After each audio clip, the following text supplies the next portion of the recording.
We're getting into part 2 of the Darkglass Anagram DSP. This multi-effects pedal has so many features. I laugh at myself for thinking I could have covered it all in part 1. We're gonna get into more presets. The good ones you can use, the other ones, I'm not sure you will. I'm looking at you, Reverb. And we're gonna tackle this big question. Is digital ready to replace analog? If you're new here, I'm Savage Fridays. I'm obsessed with bass pedals, music production, and other fun topics I like to vlog about on this channel. Subscribe if that sounds fun to you, so I'll keep making these videos. All right, let's get into it. Part 2, Darkglass Anagram DSP. Okay, so I have set up on the Anagram the Microtubes X distortion pedal, followed by the Hyper Luminal EQ pedal set to FET. This is the digital demo of those two pedals only, going straight out. There's no other cabs, there's nothing else on the signal chain going into my universal audio input.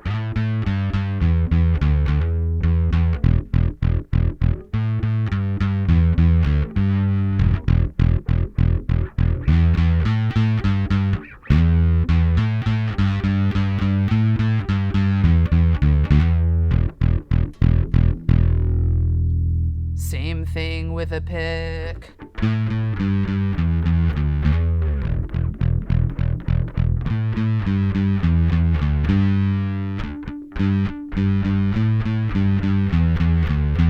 Okay, let's go right to analog and see what happens.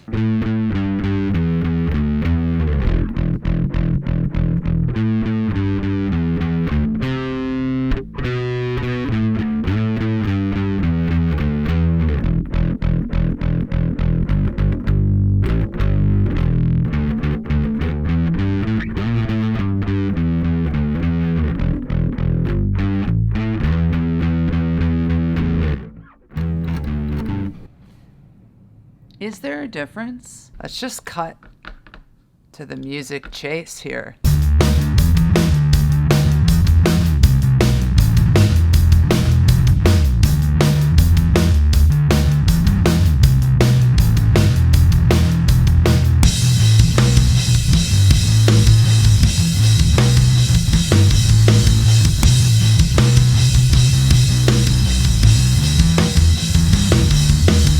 How about clean signal?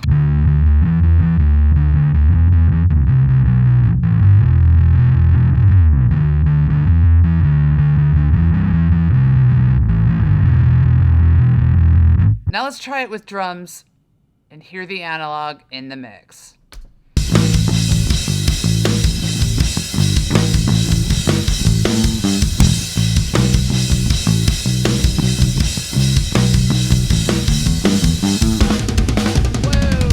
Okay, this is vintage Microtubes. This is a chorus through the Leo bass amp and an orange cab. Just picking all my favorites.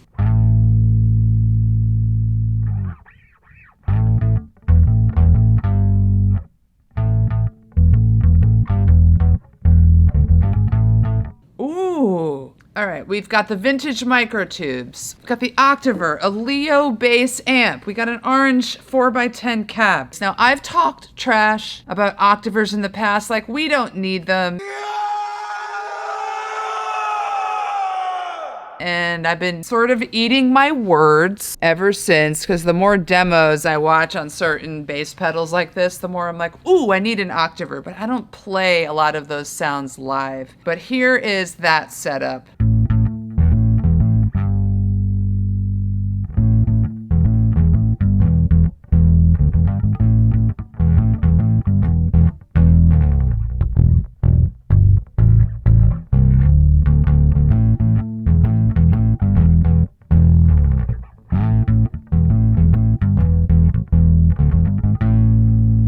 Let's look at this Octaver and see some of its settings. Cool, let's play with the filter.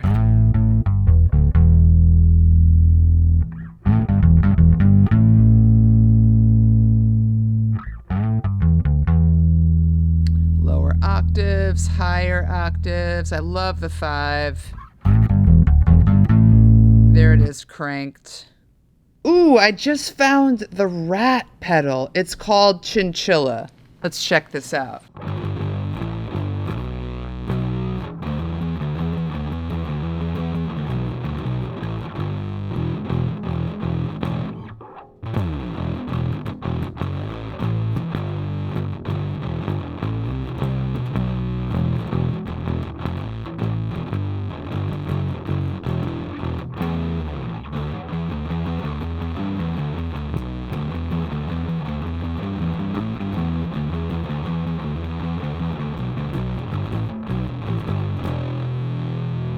Love a rat. The analog pedals felt a little more alive to me.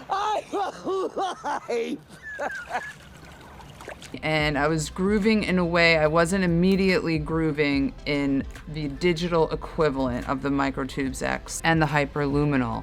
And it's funny because I dialed in pretty generic dials at 50 settings on the analog pedals. I'm sure I could have sat and tweaked the settings more and more on the Anagram and gotten it very close, but it was faster and more tactile with the analog, and it hit my ear in the mix differently. That's all I could say. Je ne sais quoi. I don't know how to describe a very slight, subtle difference, but I like the analog of it. But the versatility and how fast I'm able to get to more sounds on this Anagram quickly, that's like having the world in your hands, and this was like having the Microtubes and Hyperluminal in my hands, so it literally was the difference. I want to talk about this bigger question. Are DSPs the future? And are they gonna wipe out analog pedals altogether? Should we replace the pedals on our boards? The answer is it depends. So I read this article recently quoting Brian Wampler of Wampler Pedals. I think he's a pedal tech for a lot of famous musicians like Brad Paisley and others, and just a gear obsessive. But he was quoted as saying, digital modeling and profiling tech is taking a big chunk of the pedal and tube amp market, and that this is really a Napster moment for pedal makers to evolve and adapt with the times or die. The format in which we consume music turned to the MP3 and turned to streaming MP3s and streaming services. So big evolution there, but back to the pedal topics. What I will say is that the Anagram is definitely an example of a pedal maker looking to the future and starting to evolve its architecture and its thinking now. Will all these great pedals that we own and love go away? No, but they will be digitally modeled. Players can capture pedals or amps into digital platforms like herald DSPs, which the Anagram is compatible with. It really eats into the need to buy pedals. Wampler talks about branching out and associating pedals with plugins once they go digital, which I touched on earlier, the Anagram's ability to do just that.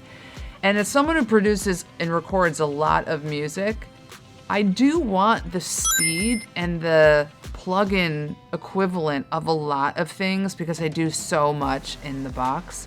That said, I do miss the tactile stomping on quality of these pedals. So the question for pedal builders isn't, is disruption coming? It's here now. We are at the gates of it, and this pedal is a great example. A pedal manufacturer stepping across that threshold. I guess it opens up another question. Another one. How do you keep players engaged with the digital side of it when sometimes they just want to go to band rehearsal or go rock out in their garage and stomp on little metal boxes? The digital stuff or working through a computer kills your creative buzz sometimes instantly. Help! Help! And so it's not always equivalent. Let's talk about my takeaways on this pedal and whether it wins on replacing all other pedals on my board. Let's get into the strengths of the Anagram. This thing is future-proof. With more firmware updates, software updates from Darkglass, this ability to build into the plugin world and connect into our DAWs, this thing can live on, and I like that because it is an investment at $1,200 US. You'd want it to live on and evolve with technology and have new releases and capabilities to come. The all-in-one convenience of this pedal is bar none. This pays for itself in pedals. There's at least 16 pedals and cab sounds I saw, and this could alleviate the need for me to carry 5 or 6 pedals to the gig, which I really like because traveling with gear and loading in and out, it's a lot. Also convenient are the preset modes that you can design that make it easy to jump between different tones and sounds in between songs. Okay, let's talk about some of the weak spots of such a pedal. Tone preference. I'm not sure digital outdoes analog. The character and feel of a real circuit sometimes wins. I felt that in some of the playing through the pedals.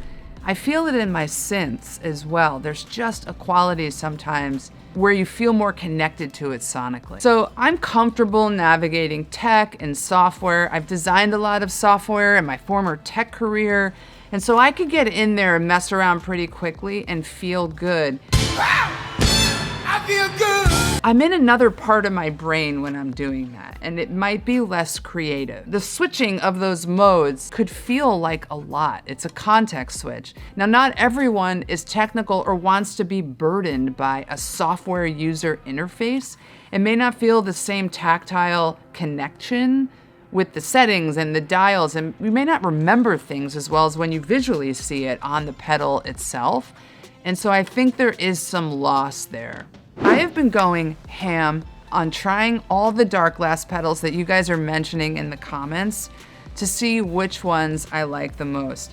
I love the B3K, the Hyper Luminal, the Microtubes X, and then I got to sample a bunch of other pedals on the Anagram, like the Alpha Omega, which is clearly the distortion pedal to the stars. So here's where I land. I'm leaning towards keeping the Anagram to conclude my exploration through the Darkglass line. Will I get rid of all my existing pedals in lieu of this Anagram? For me, the Anagram is not a replacement. It's a new tool, a new platform on which to build. And now for me, it's about finding the balance between that DSP convenience and the tactile amazingness of rocking out on analog. Drop a comment below if you think DSPs are for you, or you're staying analog, or you're gonna explore both like me, and I'll see you on the next one.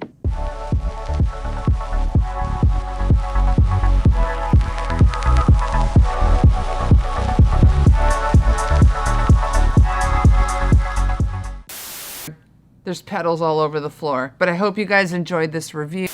Do you like my tactile symbol? Tactile, that's me tactile and stomping.